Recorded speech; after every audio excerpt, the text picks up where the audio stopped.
김영민 매니저의 오늘 회심의 기업은 EG. 네. 지금 뭐 니켈 가격 급등에 인산철 네. 배터리 네. 관련성 같은데. 네, 맞습니다. 정윤 차장은 신세계 인터내셔널 네. 인터내셔널 네. 발음인데.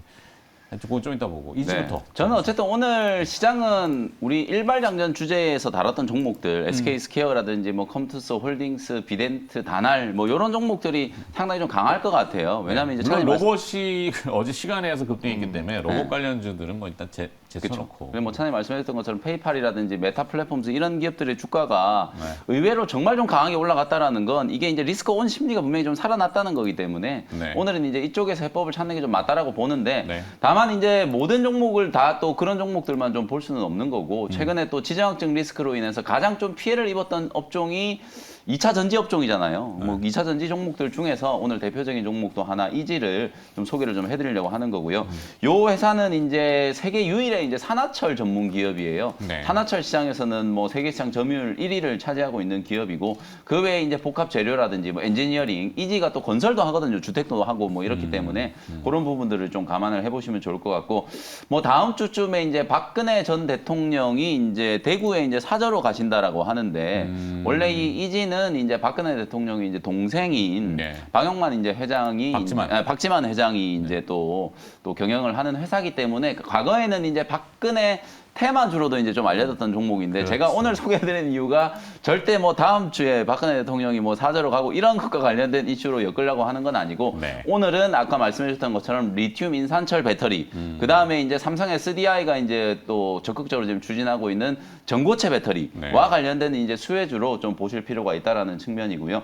작년에 뭐 실적은 이제 턴어라운드 성공을 했고 최근에 이제 삼성 SDI가 전고체 배터리 이제 테스트 양산을 이제 시작한다라는 걸 발표를 했거든요. 소위 말해서 이제 꿈의 배터리라고 하는 이 전고체 배터리 파일럿 양산을 이제 14일부터 이제 착공을 했다라고 지금 기사가 좀 나왔기 때문에 고체 전해질이 들어가는 이 전고체 배터리는 기존에 이제 액체 전해질이 들어가는 것보다 아무래도 여러분들이 이제 이 물질의 성질을 보면 알겠죠. 액체보다는 고체가 훨씬 더 안정적이잖아요. 네. 그러다 보니까 뭐 고체 전해질이 들어가면 화재 위험이 현저하게 이제 떨어지고 그리고 이제 에너지 효율, 소위 말해서 한번 충전하면 훨씬 더 오랜 이제 거리를 달릴 수 있다라고 지금 예상이 좀 되고 있기 때문에 전고체 배터리가 지금 현재 이제 다음 이제 차세대 배터리로 꿈의 배터리로 이제 각광을 받고 있는 거기 때문에 전 세계적으로 일본 같은 경우에는 파나소닉, 우리나라는 삼성 SDI를 필두로 뭐 LG 에너지 솔루션도 다 지금 연구 개발을 하고 있는 상황이기 때문에 아마 2030년이 오기 전에는 전고체 배터리가 상용화되지 않을까 뭐 그런 기대감을 좀 가져볼 수 있고요. 그래서 그것과 이제 가장 직접적으로 좀 관련되어 있는 이제 소재 종목 중에 하나가 이제 이지다. 이제 전고체 배터리 소위 말해서 이제 고체 전해질을 이제 개발을 좀 하고 있는 상황이고 그리고 이제 그 안에 들어가는 고용량의 이제 양극, 음극 기존에는 이제 이 액체 전해질이 들어가다 보니까 양극과 음극을 확실하게 분리를 해야 되기 때문에 그 중간에 분리막이 들어갔었잖아요. 근데 이제 그 분리막이 없어지니까 당연히 이제 더 이제 양극과 음극의 이제 용량을 더 키우려고 이제 할 거기 때문에 고용량의 음극, 양극 기술을 이제 개발할 수 있는 이런 것들을 이제 개발하고 있는 회사가 바로 이지다.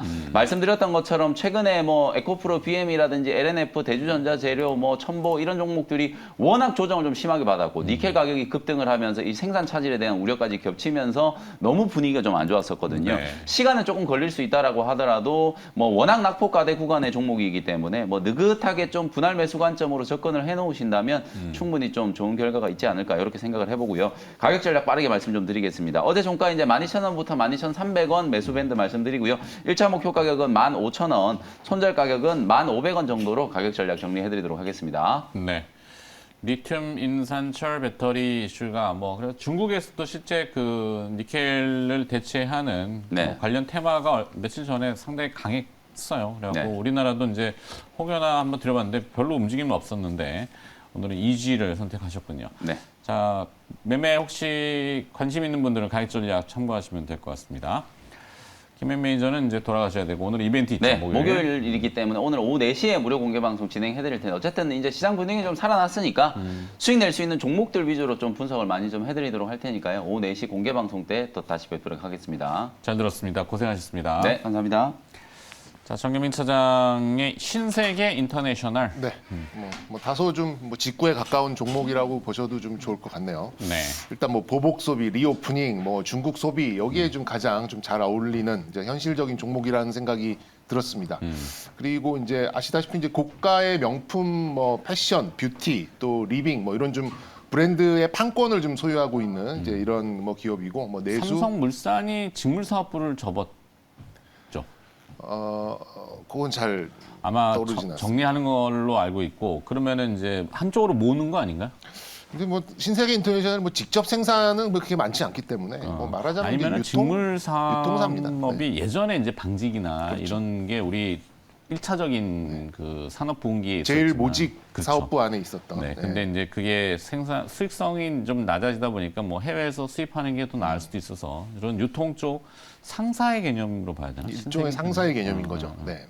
계속. 네, 그래서 이제 작년 하반기부터 이미 뭐 리오프닝, 뭐 보복 소비 이런 분위기는 타고 있었어요. 그래서 지난 4분기 영업이익을 보니까 분기 수준으로는 거의 최고치 수준으로 나왔습니다. 300억 이상의 영업이익을 지난 4분기에 좀 기록했다라는 점이 좀 분위기를 타고 있구나라는 거에 대한 좀 증거가 좀 될 것 같고 주된 실적이 나온 부분이 또 의류 쪽이었어요. 그러니까 의류 쪽에서 좀 비롯이 됐다라는 것이 역시 이제 리오프닝, 그러니까 뭐 이왕 사는 거 오래간만에 사는 거 좋은 뭐 싸고 좋은 거 말고 사실 뭐 싸고 좋은 건 없죠. 네. 비싸고 좋은 거 뭐 이런 쪽으로 좀 소비가 좀 몰려가다 보니까 아무래도 이제 거기에 대한 이제 기대치와 신뢰성을 좀 부여한 게 아닌가 좀 싶습니다.